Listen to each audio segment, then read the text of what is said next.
Welcome to Ajur's world. आशा करूँ आपलोक सकलोए भाले आछे। আজি मैं आपलोকক जायंट एग चप केनेকৈ बनाय देखुवाम। बोलक तेनेहले रेसिपिটো स्टार्ट करूँ। पोन प्रथमे मैं चपটো बनाबोलै एनेকৈ 7टा आलू बॉइल কৰি লৈছো। 3টা কণী মই বইল কৰি এনেকৈ কাটি লৈছো। আউটাৰ কোটিংৰ বাবে মই কুৰকুৰে 3 পেকেট মান লৈ লৈছো। পিয়াজ এনেকৈ সৰু সৰুকৈ কুটি লৈছো।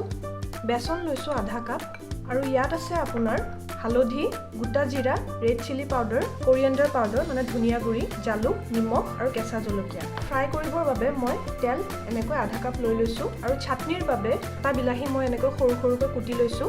আপোনালোকে বিলাহীৰ পেষ্টটো ব্যৱহাৰ কৰিব পাৰে। মই বিলাহীটো গোটা গোটা হৈ থাকিলে খাই ভাল পাওঁ কাৰণে এনেকৈ লৈছো। টমেটো কেচাপ এচামুচ লৈছো। নহৰু এনেকৈ সৰু সৰুকৈ কুটি লৈছো আৰু দুটা শুকান জলকীয়া লৈছো। কিচমিচ দুটামান এনেকৈ লৈছো। বলক তেনেহলে আমি ৰেচিপিটো স্টাৰ্ট কৰোঁ। কণীখিনিত অলপমান শুকান জলকীয়াৰ গুড়ি, নিমখ আৰু অকণমান জালুক দি খানি লম। এনেকৈ বেছিকৈ খানিব নালাগে, জাষ্ট অলপ অলপ এনেকৈ খানি ল'ব। এতিয়া মই আলুখিনি এনেকৈ খানি লম হাতেৰে। যদি আপোনালোকৰ আলুখিনি বেছি বইল হৈ গৈছে তেনেহলে আপোনালোকে অকণমান ইয়াত বেসন ব্যৱহাৰ কৰিব, কাৰণ কিয় বেছি ঢিলা হৈ গ'লে চপটো ভাঙি ভাঙি যাব।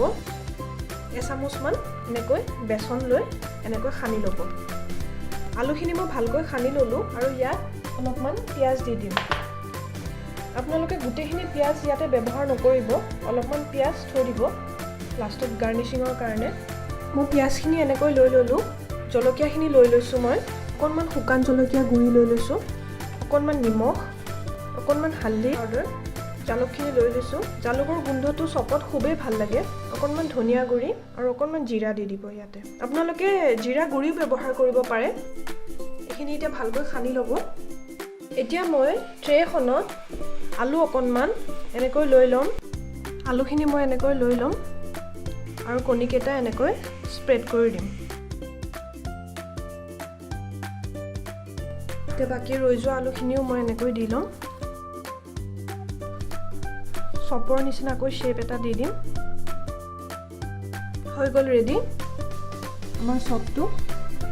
এতিয়া মই বেসনৰ ঘোলটো বনাই ল'ম। ইয়াতে অকণমান নিমখ দি দিম, অকণমান হালধি, অকণমান ৰেড চিলি পাউডাৰ। পানী বেছিকৈ নিদিব, অলপ অলপকৈ দি থাকিব পানীখিনি।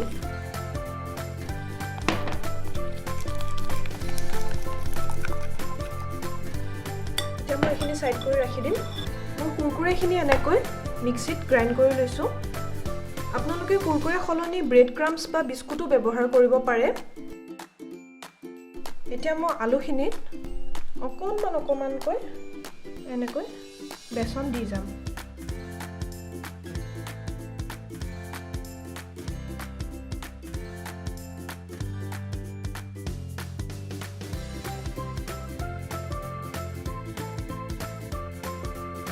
আপোনালোকে ভালকৈ হেণ্ডেল কৰিব, নহ'লে এইটো ভাঙি যাবও পাৰে। এতিয়া বেসনখিনি দিয়াৰ পাছত এতিয়া কুৰকুৰে গুড়িখিনিৰ লগত মিক্স কৰি দিম। লাহে লাহে এনেকৈ আপোনালোকে কুৰকুৰে গুড়িখিনিৰ লগত এনেকৈ মিক্স কৰি দিব।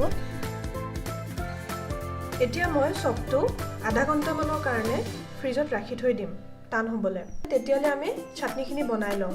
চাটনিৰ বাবে মই অকণমান তেল লৈ লৈছোঁ কেৰাহীত। তাৰ পাছত মই নহৰুখিনি ইয়াতে দি ল'ম আৰু শুকান জলকীয়াখিনিও এনেকৈ দি ল'ম। মোৰ নহৰুখিনি দেখিছেনে ৰঙচুৱা হৈ গৈছে। এতিয়া মই ইয়াতে বিলাহীখিনি দি ল'ম। বিলাহীখিনি অকণমান ফ্ৰাই কৰি ল'ম, অকণমান নিমখ দি ল'ম আৰু অকণমান মই গৰম পানী দি ল'ম। আপোনালোকে যদি জ্বলা বেছিকৈ খাই ভাল পায় তেনেহ'লে ইয়াতে শুকান জলকীয়া বেছিকৈ ইউজ কৰিব বা কেঁচা জলকীয়াও ইউজ কৰিব পাৰে। কেঁচা জলকীয়া ইউজ কৰিলে গোন্ধটো বহুত ধুনীয়া আহে। মই জ্বলা ইমান নাখাওঁ, সেইকাৰণে মই দুটাই শুকান জলকীয়া ব্যৱহাৰ কৰিছোঁ ইয়াতে। আপোনালোকে ইয়াতে বিলাহীৰ পেষ্টটো দিব পাৰে। মই বিলাহীটো এনেকৈ গোটা গোটা হৈ থাকিলে খাই ভাল পাওঁ, সেইকাৰণে মই এনেকৈ গোটা গোটা কৰি থৈ দিছোঁ। মোৰ চাটনিখিনি ৰেডি হৈ গ'ল আৰু মই মাটিৰ বাচন এটাত এনেকৈ লৈ ল'ম। মাটিৰ বাচনত চাটনি থ'লে বহুত ধুনীয়া গোন্ধ এটা ওলায় আৰু সোনকালে ঠাণ্ডাও হৈ যায়। এয়া মোৰ চাটনি হৈ গ'ল ৰেডি। চপৰ কাৰণে মই কেৰাহীটো এনেকৈ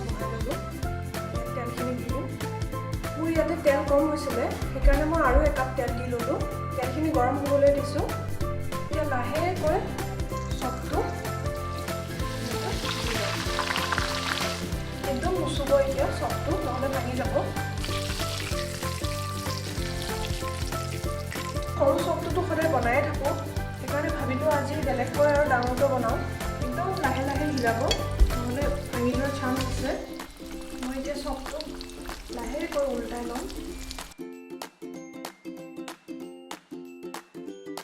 হৈছেগৈ আৰু বেছি টাইম নাই দেখিছেনে আমাৰ চপটো লাহে লাহে ৰঙচুৱা হ'বলৈ ধৰিছে হৈ গ'ল আমাৰ চপটো ৰেডি এতিয়া মই প্লেট এখন লৈ ল'ম ফ্ৰেণ্ডছ হৈ গ'ল মোৰ জায়েণ্ট এগ চপ ৰেডি এতিয়া খাবলৈহে বাকী আৰু